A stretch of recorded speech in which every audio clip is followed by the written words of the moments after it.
Um, we're going to, I think, get a sort of a walkthrough of the report that the Joint Fiscal Office issued just last week, I believe, on possible revenue sources for a ongoing universal school meal program. So this is a report that I know other committees will be looking closely at. Probably Ways and Means in the House will be looking at it very closely. We don't need to know as much detail as they do about these possible funding sources, but I thought it would be good just to have us go through and just reinforce some of the fundamental aspects of the program as it exists right now and may just going forward. So, Patrick, do you want to come up to the table and join us? And I don't think we need to. Well, let's give some quick introductions just so you know who we all are. I haven't been in here before. Haven't been here before, yeah.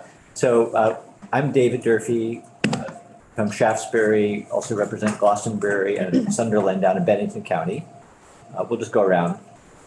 Rodney Graham, I represent Williamstown and Chelsea. Jed Lipsky, represent Lamoille 1 Stowe. Henry Pearl, I represent Danville, Peacham, and Kennett. Templeman, Barton, Brownington, and Westmore. Josie Levitt, Grandel Chittenden, which is all of Grandel County and a little sliver of West Milton. Mike Rice, Bennington Rutland District, Danby, Dorset, Langrove, Mount Tabor, and Bury. Don Bryan, Rutland, and Tender. Esme Cole, Windsor 6, Hartford. Heather Supnott, Windsor 4, Barnard, Tonopah, Bridgewater. Got every corner of the state covered. Pretty much so, yeah. And I think we've met at other times, everybody who's here in the room, but just quickly, let's just have you tell us who you all are. Hi, I'm Wade Mullen, legislative intern for Representative Dolan, Representative Bowman of Essex. Hi, welcome. Hi, I'm Charlotte. I'm the legislative intern for the GOP, and I come from UVM. Welcome. We met all of you this morning, so very good. Good, and Alora in the corner here as well. So, well, I'm Patrick Titterton. I'm a fiscal analyst at the Joint Fiscal Office. I think our plan today is we have some slides prepared that go through the report. I think to start, Julie's going to sort of control me remotely because the first part of the presentation are her slides, but I'm going to be sharing them from my screen here. And then when she's done with talking about sort of the estimate and push the button.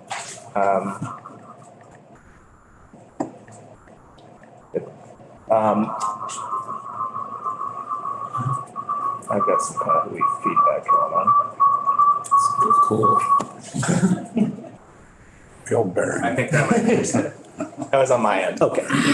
So she's going to walk through sort of the estimate and sort of any of the property tax implications at play here. But you know what?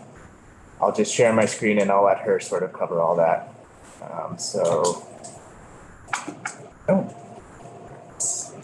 Here. All right. Thank you, Pat. Hello, everyone. For the record, I'm Julia Richter with the Joint Fiscal Office. I'm sorry that I'm not able to be there in person. I'm a little under the weather, so I wanted to stay away because I didn't want to pass anything on to you folks. So as Pat has nicely laid out, we've sort of got two parts of our presentation. The first part I'll be walking through regarding universal meals. So Pat, if you could just move to the next slide, please, and then the next one. Yeah, so I think big picture, it's helpful to keep in mind some of the aspects of the education fund, and feel free to jump in with any questions as you go. I'm going to be staying pretty high level unless it would be helpful for the committee for me to go into more detail on any aspect. But when you're thinking about the education fund in Vermont, you can sort of think of two different buckets of revenue sources. So we have non-property revenue sources that are dedicated to the education fund. And those include all revenues from the sales and use tax, a portion of revenues from both the purchase and use tax, as well as the meals and rooms tax. And then we also have revenues that flow into the education fund from state lotteries, certain Medicaid reimbursement funds, and then other miscellaneous revenue sources. And the education fund is different than some of the other funds in the state because ultimately the expenditures, how much is needing to be paid out of the education fund, is determined, and then the revenue sources are adjusted to make sure that all of those expenditures can be fully funded. So after accounting for all expenditures in the state for public education and accounting for these multiple non-property revenue sources I just spoke about, the property sources make up that difference. And they're adjusted every year by the legislature. The rates are set in order to make sure that the education fund is fully funded. And there's really two property tax bases for the education fund. There's the non-homestead education property tax. You can see that this makes up the biggest portion of revenues flowing into the education fund. And then there's also the homestead property tax. And that's where there's that income sensitivity portion, the property tax credit that you may have heard about. Are there any questions about revenue sources of the education fund before moving forward? Anybody have any questions on that? Okay. It looks like we're okay. Okay, great. So then moving into universal meals in particular, there's really three primary factors that sort of drive the cost of a statewide universal school meals program. And I'm going to walk through each one. The first is the overall student participation rate. So this is really how many students are eating meals in the school each day. And as you would probably imagine, a higher participation rate, so more students eating in school leads to higher costs for the state because there's more meals being provided. Another primary cost factor is the percent of students who are eligible for federal free and reduced price meal programs. So there are federal funds that are drawn down through the free and reduced lunch program, as well as the school breakfast program. And essentially, the more students who are eligible to draw that federal funding down makes up less of a gap for the state to make up to reimburse the provision of universal meals. And then lastly, this is the difference between the federal school meal reimbursement rates and the actual per meal costs. So this is talking about that gap between how much for the students who are drawing down those federal funds, what is the difference between the amount of funds that they are pulling down and the cost per meal to provide meals, both breakfast and lunch, to the students. So those are, of course, there's other factors, but those are really the three primary factors that we're looking at when we're thinking about the cost of a universal school meals program for the state. Are there any questions about these factors moving forward? So I reached out to Julia overnight because I had a question about the third item here. And I just want to be sure that I'm clear on it, Julia.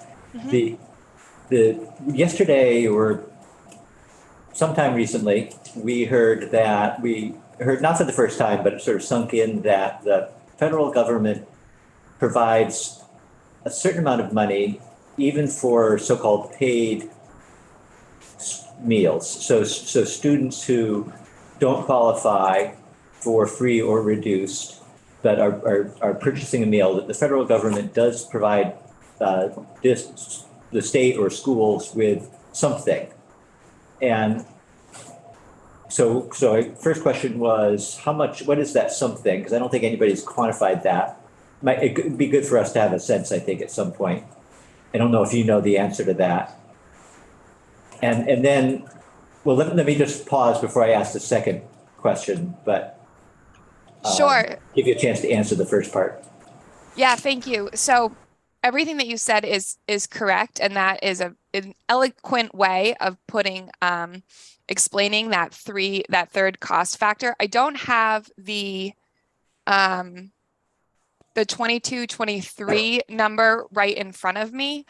I can certainly get that number to you. I do have in front of me the numbers for 21, so last school year, and that the federal government subsidized the paid meals. So paid meals is referring to those kids who are paying the full price to get the school meal, and the federal government subsidized those paid meals with 42 cents. Whereas the free meals, so the student wasn't paying anything out of pocket, was $3.73. So roughly a bit more than $3 difference between the two. And that's per student meal. And I can definitely get back to you with the current school year prices if that would be helpful. Yeah, I mean, not urgent. That's very helpful just to have that general sense. And so then essentially, your third item here is getting at the difference between those two numbers and Yes. and what it will be going forward. Yes. Yeah, okay. Representative Cole. And just to clarify, just bouncing off of what was just discussed here, that second bullet point, the more students that are eligible for the federal program means increased federal funding on support meals. It could be expanded, if I'm not mistaken, to more students that are not eligible for the federal program also receive more federal funding. We just discussed that 42 cents is going to be allocated to a student regardless or not whether they're eligible for this low income status position, I believe, right? Yes. So what you're saying is correct, that those paid students who are not eligible for drawing down federal free or reduced price meals funding will be receiving some or be pulling down some federal dollars. The difference here is that the children who are qualifying for those free or reduced price programs are drawing down a lot more funds at the state level. So this ultimately plays into the determination of the cost, because the more students who are able to draw down those funds from the federal government, the gap that the state needs to make up for the universal meals program is impacted based on how many dollars are flowing down from the federal government based on that eligibility rate. Representative Rice. I think another number that it would be helpful for us to be able to recall or have in mind is based on the fact that historically Vermont has made up that difference between free, has made reduced free. There has been no reduced lunch price. And so what is that number that the state was already sort of contributing that would be sort of moot or irrelevant if, in the world of yes. Yeah, so that's an excellent point. That traditionally the state has been making up that difference between the reduced price and the free price. So students, when they go through the lunch line, are either, paying for the paid meal or receiving the free meal. That difference is paid out of the general fund instead of out of the education fund. And for the 21-22 school year, that difference per meal was 40 cents. Between the reduced price and the free price. 40 cents then multiplied out by the number of meals. Do you happen to know what the actual impact was? I would have to get back to you on that, but I certainly can. Thank you. Any other questions here? Yes, Representative Graham. What does what was the universal school meals? Doesn't the government contribute some for that? Yes. So if I understand your question correctly, are you referring to the federal government funding? Yes. Yeah, so that is exactly getting at this second bullet point here, the percent of students. So when we're talking about the percent of students who are eligible, we're talking about how many dollars can be drawn down from the federal government. And there's different programs. There's I don't know how much testimony you've received about universal meals, but when thinking about, you know, exactly how dollars are pulled down, I would encourage you to hear from Rosie Kruger from the Agency of Education. She's really the expert on the topic, but there's really two programs that schools participate in. They're called either the Community Eligibility Provision or Provision 2, and that is determining how many dollars are coming down from the federal government to supplement the funding of meals for students who are eligible. We did have Rosie in earlier, and I think we'll probably be hearing from her again with a few changes that the agency is interested in having made. But good. All right. Yes, Representative O'Brien. I just wondered, pre-pandemic, what was the school lunch budget to make up all these differences that the state had to come up with? You said it came out of the general fund, it didn't come out of the ed fund? Yeah, so prior to the COVID-19 pandemic, there were 77 Vermont schools that provided universal school meals to students. And the funding for that came from federal programs. So that was that community eligibility provision I mentioned, as well as Provision 2. And then the difference was made up by local school budgets. So instead of it coming, and I know that the chair reached out to me to maybe talk a little bit about what it means for something to be funded off of the top of the education fund. And this is, I can go into more detail, but essentially before the COVID-19 pandemic, when there were some schools that were providing universal school meals, they were drawing down those federal funds, as most schools across the state did prior to the COVID-19 pandemic. And then they were deciding to provide universal school meals to their student. And that gap needed to be made up somewhere. And because it wasn't a statewide program, it was made up by local school budgets. And that increase in education spending ultimately affected those school districts' tax rates. And then during the COVID-19 pandemic, or a portion of it from March 2020 to June 2022, there was federal funding available for all schools to provide universal school meals at no charge to students or families or to the state of Vermont. And then it was last year, Act 151 of 2022, which established this 1-year state-funded universal school meal program for the current year, for fiscal year 2023 that we're in right now. So I'm not sure if that answers your question, but it's the universal school meals program that we're looking at right now, and what we're talking about right now, this statewide program. We're really only in the second or third month of it, and it's a one-year program. And it was the difference between the free and the reduced prices that the state has, going back further, I'm not sure how many years, but has been paying for, and that comes out of the general fund. Correct. Okay, I think we can go on then. Okay, great, thank you. So this chart is updating our estimate for if the program were to continue in the exact same structure moving forward. In fiscal year 2024, we estimate that it would cost between 26 million and 31 million. And this range reflects information that came in from Agency of Education's report and some potential considerations moving forward. I will note that last year there was we estimated it would cost 29 million. So 29 million was appropriated out of the education fund to fund this program. The Agency of Education, based on preliminary data, it's looking like it's going to be a bit over 27 million unless things change. So estimated current costs seem to be in line with the estimated costs.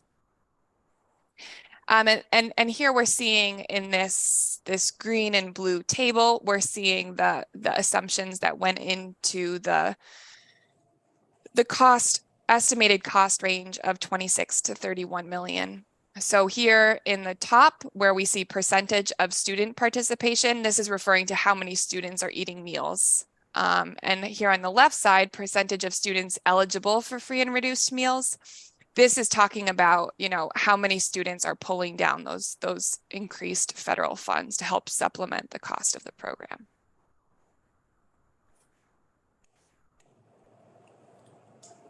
Questions? Representative Cole. And I'm imagining that that number for eligible students is going to change maybe somewhat dramatically because of the Medicaid expansion provision in CEP as well, which could mean that the cost of paying, or well, increasing the number of kids would also translate to increasing our federal dollar amount allocated as well. Yeah, that's an excellent point. So the Medicaid pilot that's due to kick in July 2023 essentially is, as you mentioned, Representative, is likely going to have us see increased number of students eligible for free and reduced price meals, which will mean more federal funding, which will mean lower costs. And that's what we're seeing here for the fall 2019 percentage. This is to reflect an increase in eligibility to draw down federal funds. So we're using this as a proxy right now because we don't know what those exact percentages are going to be. But we're thinking it might fall based on conversations with AOE, thinking that, you know, it might fall somewhere along this around 38% qualified for free and reduced price meals. And so you see that the costs where we're using that fall 2019 percentage for eligibility are lower than when we're looking at the eligibility of what we saw in this past October in terms of the number of eligible students. And that eligibility differs because in large part currently it means that families are filling out a form to pull down those federal funds. And we did see lower return of those forms in October 2022.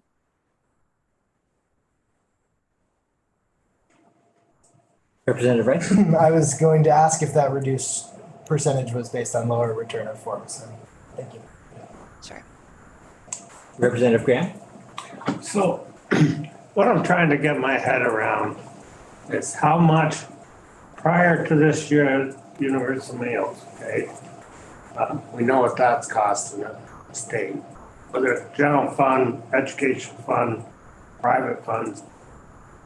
Well, before universal school meals were being paid for, what was the cost of feeding the students, school students, prior to this program? So to follow up, the cost of feeding, when you say the cost of feeding the students, are you talking about the cost from the state government? Wherever the cost, whoever paid for school meals prior to the universal meals that's being done this year, what was the total cost of that? I mean, we're figuring that the universal school meals is going to cost $27 million. Roughly. What were we paying before that? What was the state paying for it? Whether it's federal money, state money, or people paying for their own kids' meal? You know, what was the cost of providing food to school kids for the school? That's a great question. I don't have that number in front of me. I could certainly get back to you. I'm not sure if I would be able to parse out the total number of dollars because we are thinking about the number of dollars that is coming down from the federal government and the general fund appropriation to cover the difference in free and reduced price meals. And then we also have different meal prices potentially in school districts, and we have different rates of participation. So I'm not sure if the data exists to know exactly how much each family paid for their students to eat in schools, but I can definitely look into it. I wonder whether the Agency of Education just would have that information, Julia, just looking at budgets. Yeah, I will definitely reach out to AOE. I think that if that data is available, it would be I would get it from either from someone in AOE. So I will certainly follow up about that. Who knows, no?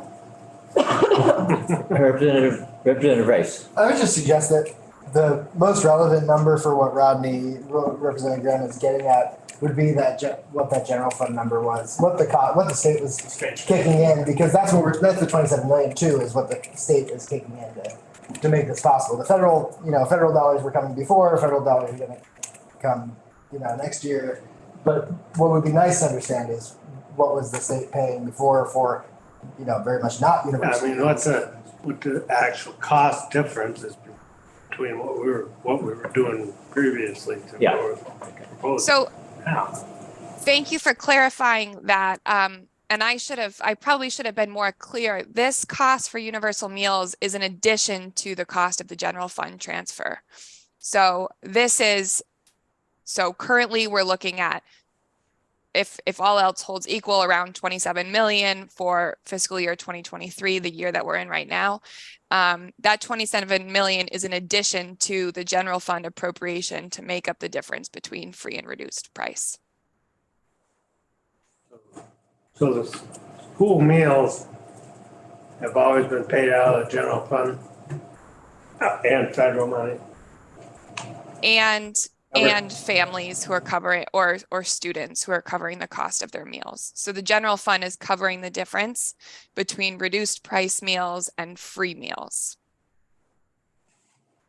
So good. I think we definitely want to get that number, whatever it's been historically. And Representative Levitt. Oh, I'd be curious to find out how much student inability to pay their food debt, what that number was pre-pandemic, because I've heard, we've heard in testimony that a lot of kids, they just didn't, or were not able to pay, their families weren't able to pay, and I'm curious what that number is. I'm sure it's not in the millions, I would doubt, but I'm just curious what that number is, because that's also the relevant. Yes, thank you, that's what I was looking for. Yeah, and well, Julie, you can answer for yourself, but if to the extent that you don't have that information available, I wonder whether somebody does, whether it's all actually aggregated in one place is a good question. But it does get to the earlier comment somebody made maybe this morning about what are the costs of not having a universal program. We're weighing against, the $27 million. Representative. My question is really a historical perspective, because breakfasts have been a part of this in the last few years. When did breakfast historically, was it 1980s, 90s? Or recently? I think that might be a question to jot down too for our next, when we have AOE. I think they're very important, but in my history, I don't remember that being an offer. Why don't we move on? Julia? Okay, thank you. So Pat, if you wouldn't mind moving to the next, perfect, thank you. So this gets back to that relationship with universal school meals and the education fund. And as I mentioned before, property taxes are adjusted to ensure that all education expenditures are fully funded. So if there's no adjustment to the non-property tax revenue sources, then any additional costs that come into the education fund will be picked up by property tax revenues. So this means that if a universal school meals program were to be established in the Ed Fund as an ongoing program, and there were to be no adjustment of non-property tax revenue streams, then the General Assembly would have to raise property taxes to fund the program and keep the education fund balanced. And a rough estimate here, just for you to have something in mind, fully funding the Universal School Meals Program as it currently exists through property taxes would result in approximately a 3-cent increase on both the homestead property tax rate and the non-homestead property tax rate. And this is assuming that it would be established as a line item similar to, you know, special education or transportation or any of the other categorical aid lines, where it would be covered for school districts without them needing to include it in their education spending within their budget.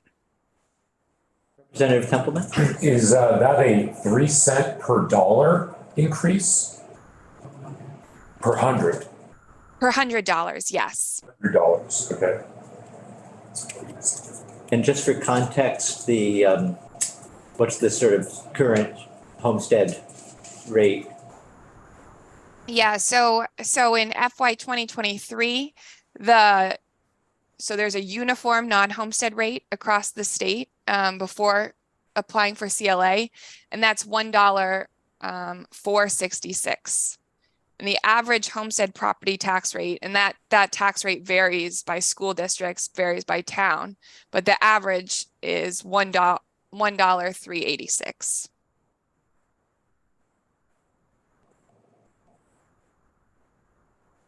Okay, Representative Cole? I'm curious, this might be a question for Ways and Means or another committee, but I'm curious if it would be possible to differentially tax homestead versus non-homestead as well, instead of just saying 3 and 3 cents for either. Yeah, so that's every year there's the yield bill, which establishes the homestead property yield, the income yield, and the uniform non-homestead tax rate. And those can be established in whatever proportion the General Assembly decides they want to move forward with. So when we solve for the December 1st letter, which is sort of the beginning point of the annual deliberations of property taxes, we solved so that the average tax bill across all 3 classes, the non-homestead, the homestead, and the income, the average tax bill changes in the same level of proportion, either up or down. But beyond that, it's really a policy decision. And I would encourage you to talk to your colleagues in Ways and Means about that policy decision, if you are interested. Representative O'Brien. I just wondered if you crunch numbers in Tunbridge, for example, on the select board, if we add a penny to our tax rate, it brings in $17,000 approximately. So I wondered in Vermont, same type of thing. If you add a penny, how much does it bring in?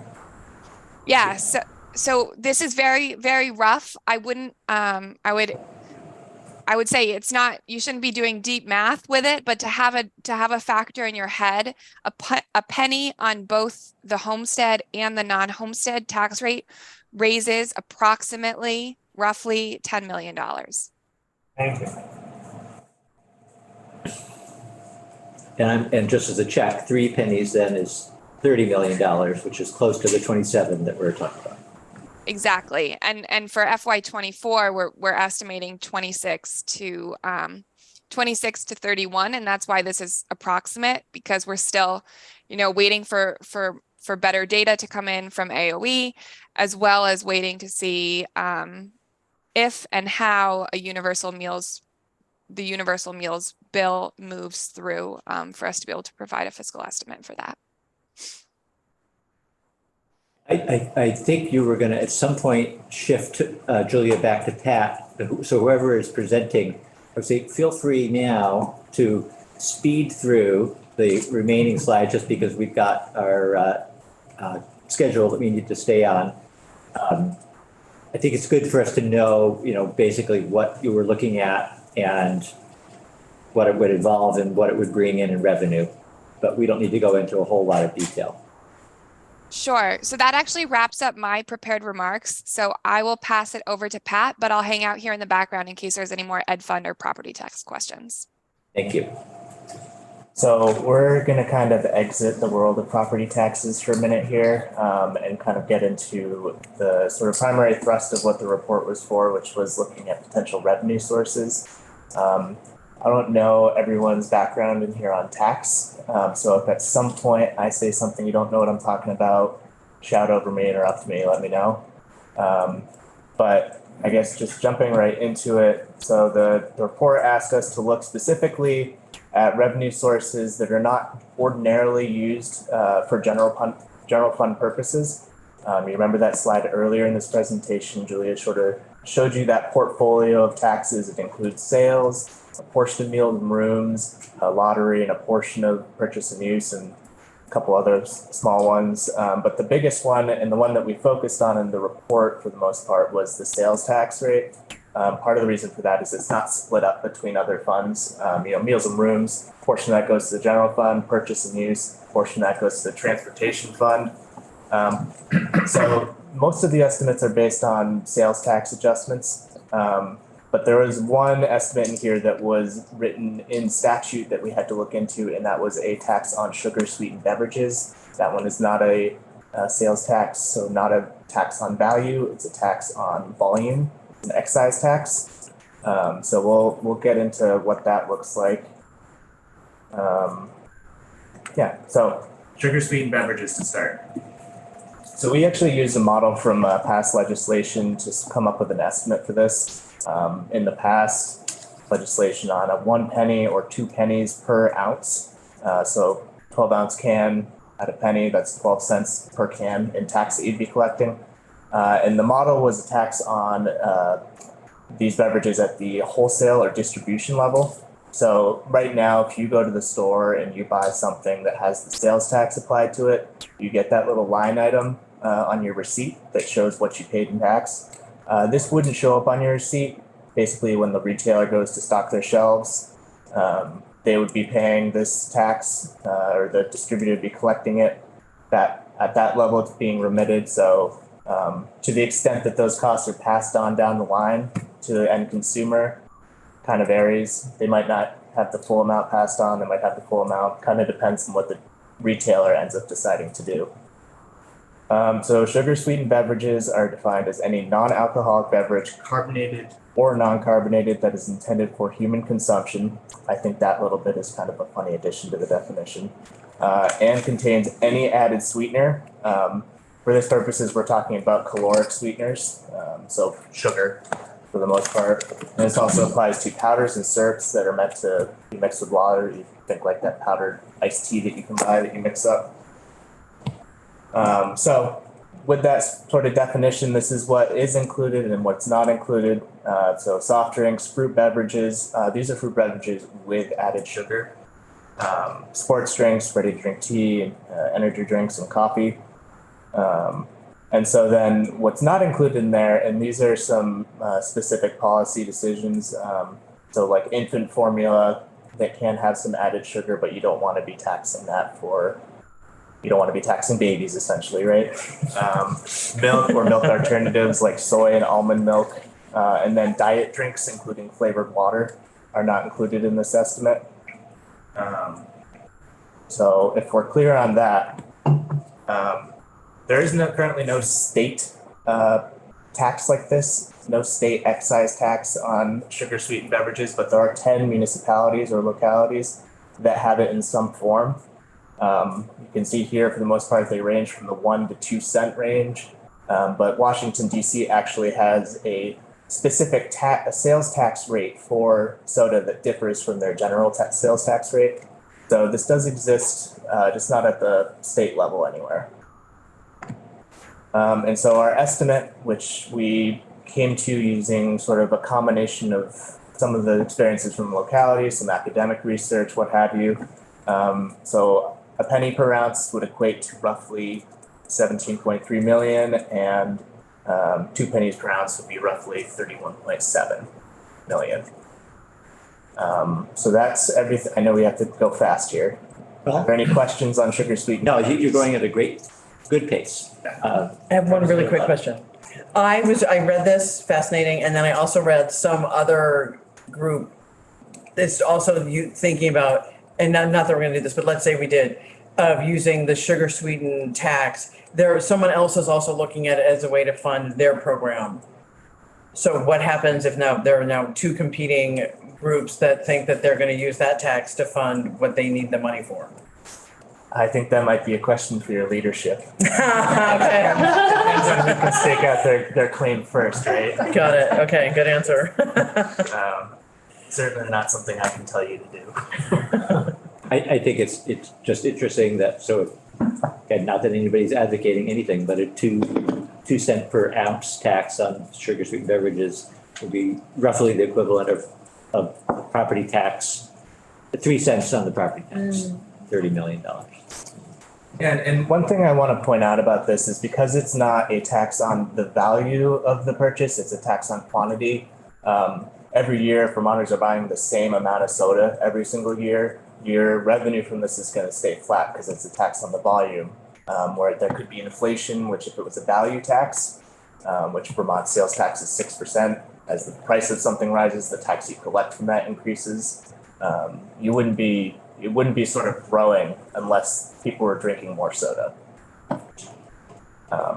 So if we're good there, still on the topic of sugar. One other thing we looked at was whether you were to apply the sales tax, which I mentioned is 6% to candy. Currently, Vermont exempts grocery items from the sales tax. Consumer staple item, everyone needs it, right? And so there's kind of a mix in how states treat candy. Some states exempt groceries, like Vermont, also candy is considered a grocery, but other states also exempt groceries, but candy is not considered or treated as a grocery. New Hampshire doesn't have a sales tax at all, so there's kind of a mix, but overall, there's 27 states and the Washington, D.C. That apply a sales tax to candy. And again, that's that 6% rate. There's a little funny anecdote here, but in the definition of candy, it doesn't include anything made with flour. So if you go and you buy a Twix that still has flour, and technically that would still be considered a grocery.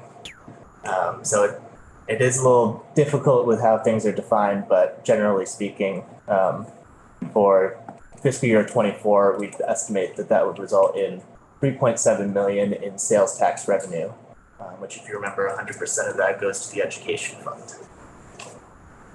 Representative Rice. This might be outside of your scope or outside of the possibility to answer in the amount of time that we have, but I'm just wondering if you have any sort of context as to why no states tax soda and 27 states in Washington D.C. tax candy. Like what if there's a reason for that's generally been more acceptable as a. Yeah, well, it's much more common for states to have a sales tax. Almost most states have it. And so it's kind of when you're making adjustments within that realm, you're working within an existing structure. I mean, Vermont does have excise taxes. Most recent one implemented that I'm aware of, because it's very recent, was for cannabis. So there is a history in the state of doing that, but you are creating sort of an additional level of administrative burden for, in this example, distributors. So it's much because they have to basically get their framework together to collect this tax and return it back to the tax department, right? They can do it. We've seen it done in other industries, but making tweaks to what's included and what's not included in sales tax, it's with education, it's simpler because you're working within an existing framework. And I think that might be an explanation for it. So if we're good, the next thing we looked at was, and this is a particularly sort of weedy and technical category. So if we don't have time to fully cover this, we could maybe revisit. Yeah, I think this is the section I was imagining you could speed through, actually. Okay. Well, so It's going over my head. why don't we actually skip right ahead to the types of products that we're talking about. So there's three things here. There's software as a service, there's platform as a service, and there's infrastructure as a service. And these are examples of all those ones. The quick history here is that, so generally sales tax applies to tangible personal property. This is all accessed remotely. It's never downloaded onto your computer. And it's kind of also considered a service. So in session law, not in statute, this is sort of an exempted item from the sales tax since I think 2015 or maybe even prior. But these are some examples. You know, I'm doing my taxes right now. When I go to pay TurboTax, no sales tax is being collected on that because it's one of these remotely pre-written softwares, which the state is not currently taxing. You know, this is a Representative Rice? Sorry, I understand easily how software and platform would be taxed, but I don't quite understand how like Amazon Web Service would be taxed, the consumer would pay tax on the infrastructure. Yeah, so I guess we back up. So this is a type of product where the service provider, so Amazon Web Services, owns, maintains, operates, and houses sort of like equipment, such as hardware, servers, network components, stuff, and it's used to support customer operations. And then so basically what they're doing is they're hosting the hardware for the business, right? And then through their system, I'm not a developer or programmer here, so but through their accessing of it, like what Amazon is providing them is the storage of the hardware and the ability for them to access it and not sort of have to house it locally. Does that make sense? Yeah, I guess, but it's not that necessarily.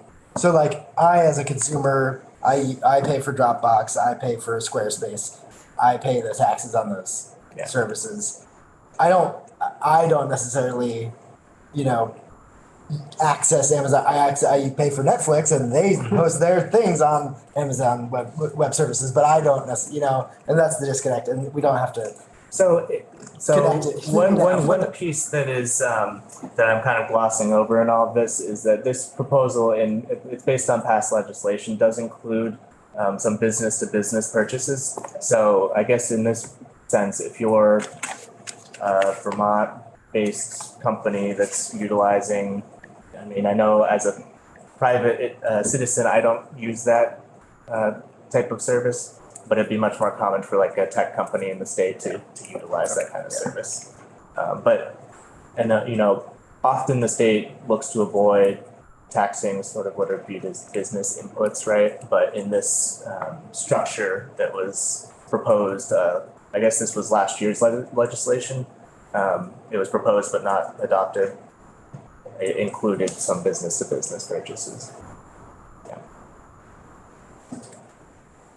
Okay, Representative O'Brien? Just backtracking a second, was there ever consideration of applying a regular sales tax to the sweetened drinks? So soda is currently subject to the sales tax. Yeah. So that's kind of where you have to come outside the box a little bit with you want to talk about soda because it is currently not considered a grocery. Bottled water is still considered, you know, that's still non-taxable, but things like soda is still taxable. Would be on top of that, the excise. Yeah, so we're talking, soda in this case would be subject to both a sales tax and this excise tax, which is further upstream. Yeah. And not on the end consumer. Right. Like campus. Okay. This is a wildly growing market. It's growing really fast. Just to give you some illustration, I think in 21 our estimate was about 11 million. Last year we upped it to 16.8, and we're upping it again this year to 18.4. So it's a rapidly growing market right now. I am not a prophet, so I can't tell you where it's going to level off. But you know, from everything we've seen in the last, you know, ever since our office has been doing estimates on this type of product, it's been growing very rapidly. So I won't gander a guess of what it'll be next year. And this is, so it's currently, and this category of product, these services are exempt, right? I mean, it's written in as an exemption. It's not as though it's, this is a new thing we'd be taxing. It's like it's considered tangible, but we've written an exemption so that it's not taxed. Is that correct? Well, it's because it's a little, I think the thinking at the time was, so it makes sense when you access the software and you download it onto your computer. In a way, you have tangible possession of that item. This, you're never actually downloading everything. You're accessing it over the internet in some way. And so because it's not downloaded or hosted on your personal machine at any point, there's sort of this element that's introduced there where it's acting more like a service, which the state does not generally tax service. That's the rationale for it, but in fact, the way that statute currently, we are, I think you said in session law, we're specifically exempting these categories. Yeah, and if you want, I have a slide with I told you to skip over it, I know. Yeah. So 2015 created an exemption for pre-written, and pre-written is important because fully customized software would still not be subject. And again, that kind of takes software to make software, so somewhere along the line would be taxed under this anyway. So this is where in session law it was made exempt at this type of software. And again, I'll just stress that it's pre-written canned software that's accessed remotely, never hosted locally. So that's the 10,000 foot view of cloud software. If we're good, we can move into something a little more general, which is just looking at increasing the tax rate, the sales tax rate. And so currently the state has a 6% tax rate. If you look at surrounding states, it puts us kind of somewhere in the middle, right? We're not the highest, we're not the lowest. One thing for New York that doesn't include is they have a lot of local taxes, much more prevalent than are here and at variable rates. But on the other side of the coin, New Hampshire, we share a long contiguous border with that state. They don't have any. So technically speaking, if you cross the border and you purchase something in New Hampshire and you bring it back, you're required by the tax department to pay the use tax on that. I don't know in practice how common that is, but it is a legal obligation that you're supposed to have. So news to this side of the road. I'm quite sure everyone knows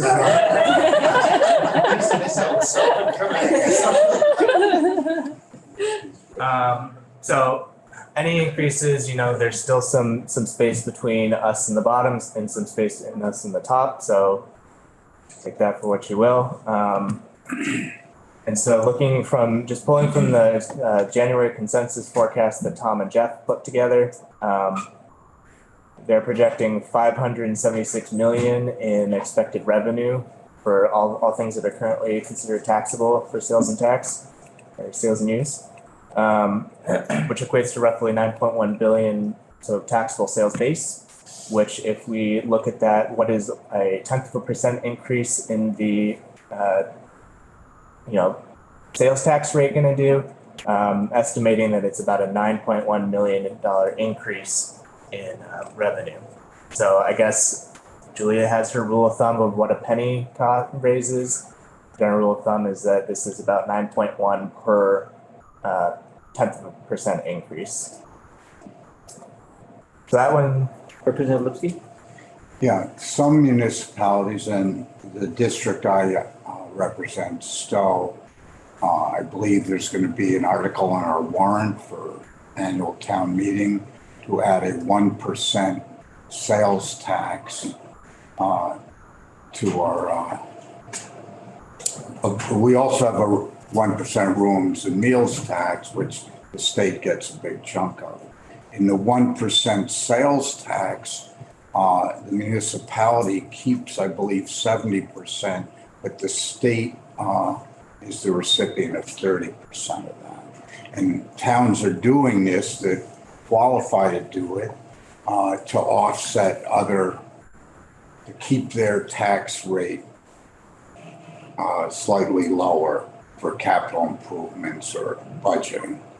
So Yeah, so there are a number of towns in the state that have local option taxes. Like you said, Stowe has one on meals and rooms. There are many that have it on meals and rooms and sales tax. that's, And the 70%, you're correct, that towns do keep that themselves. What that 30% goes to is not the education fund, though. It goes to the pilot fund, which the state uses to sort of reimburse towns for foregone property tax revenue where there are state-owned buildings. So those, they're not collecting taxes on those because state-owned buildings or lands are exempt from tax. So that 30% isn't going to the education fund. Representative Grant. So, just to kind of wrap this up for me, anyways, is that we're not gonna save any money by doing universal school meals, but it costs us more money. With sales tax, with property tax, it's a tax. It's gonna have to cover this. So my thinking is that if there's enough data to show that if kids eat more meals, more kids eat meals, then they're gonna learn better. And so should improve the quality of education. It should be in the education fund. And paid by property tax. Yes. That's the only way you can really look at whether it's worth doing or not. Whether the quality of education is going to improve by providing these meals, taking the stigma away, whatever. If it is, then it should be in the property tax education fund. It's not. Why are we doing it? Representative Talbot. To piggyback on this, these are all suggested taxations. How complicated would it be or burdensome to the system to devise a third source from property tax, taxing out-of-state property owners? So you're kind of getting, I don't really deal in the property tax world, but I don't know if Julia is with us and has a comment on that. A quick comment, Julia, if you have one, yeah. Sure, I can be really quick. I would encourage you to talk to Abby Shepard, the tax lawyer, because there are, I believe, constitutional considerations when thinking about taxing out-of-state owners differently. I will say that as the current property tax structure is set up, there is not a distinction between non-homestead properties. So that would be a policy initiative and a policy decision if you were to go down that route. But I think it's worth first talking to Ledge Council about what would or would not be feasible. Thank you. Do you want to walk through the last few slides that you've got? Yep, so I have just one more option here and then a summary showing you all of them put together. So the last thing here is, so every 2 years, the Joint Fiscal Office and the Tax Department get together to write a tax expenditure report, which a tax expenditure is essentially foregone revenue. We talked about groceries earlier being exempt from the sales tax. So in that report, we'll do an estimate to tell you how much revenue is being foregone from not taxing that particular item. And this extends to other tax choices in other areas like child tax credit or earned income tax credit, things like that. So in the sales and use tax realm, Joint Fiscal Office and Tax are estimating that there will be approximately $332 million in foregone revenue because of these exemptions in fiscal year 24. So there's 38 total exemptions that we estimate in the report. But I will note that 4 of those exemptions make up 270 of the exemptions. So the remaining 34 exemptions make up like the $60 million difference there. And on this particular topic, I guess it's probably best to leave it with, if you want to look and see what some of those amounts are for all the individual exemptions, we can refer you to the tax expenditure report, or I'd be happy to talk with anyone in here about that specifically. when I'm not impeding on anyone else's time. So the very last thing I here, don't think you need to leave. We're at 18 because he's gone. Yeah, we're good, actually. very last thing here, this is everything we've talked about put together in one table. So you can kind of, this is your menu if you want. But that's all I have prepared. I hope that everything got across in that sort of speed round. Thank you. I think, yeah, it was helpful to see the different scenarios and what the dollar amounts were and how they compare. And I think the presentation that we just went through closely follows the report that we've also got on our page. So committee members who have any questions about, what were those numbers, it's all easily findable. And I think we're good then, looks like. One last question? I guess it just went out of my head. I guess I was trying to figure out, can we figure out what the tax consequence is going to be for small businesses for the pre-written software? Or, who's going to pay this and which businesses are likely to sort of suffer? So I know a lot of testimony was taken from the business community around this last year. And I think I would feel most comfortable maybe suggesting that you either take testimony from them or reach out to them. Okay. I know Ways and Means and Senate Finance had stakeholders in that industry and quite a bit last year. Okay. To talk about I think that. we'll probably, given the calendar, and I know this bill will, because it will have to go to Ways and Means, my inclination is to leave it to them, dig into that, for that testimony, but not to say that we can't follow it. And I was just more curious rather than let's Yeah. have a day of testimony. good. Thank you very much. Thank you. Thank you. We committee needs a few minutes just to stretch before our next